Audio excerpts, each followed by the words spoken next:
दिल्ली की Rouse Avenue court से बिहार की राजनीति को झकझोरने वाले land for job case scam में एक बड़ी खबर सामने आई है। राजद सुप्रीमो लालू प्रसाद यादव, उनके बेटे तेजस्वी यादव और परिवार के अन्य सदस्यों को फिलहाल कुछ समय के लिए राहत मिली है।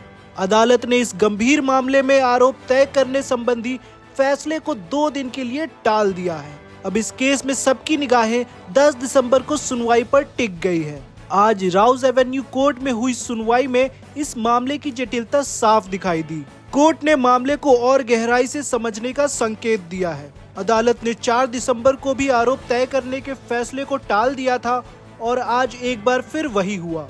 ये मामला जमीन के बदले नौकरी घोटाले से जुड़ा हुआ है, जो लालू यादव के रेल मंत्री रहते हुए सामने आया था। आरोप है कि लालू यादव और उनके परिवार के अन्य सदस्यों ने साठगांठ करके सरकारी जमीनें अपने नाम या अपने करीबी लोगों के नाम करा ली और बदले में उन लोगों को रेलवे में नौकरी दी गई।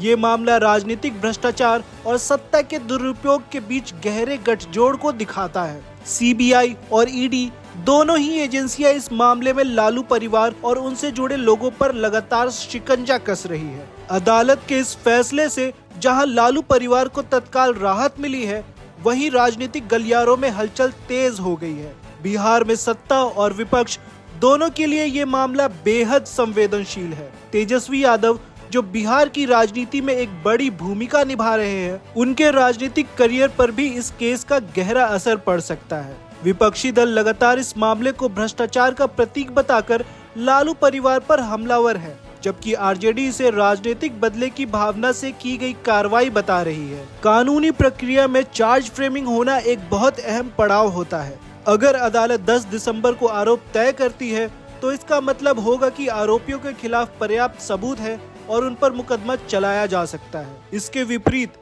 अगर आरोप तय नहीं होते हैं, तो ये लालू परिवार के लिए एक बड़ी जीत होगी।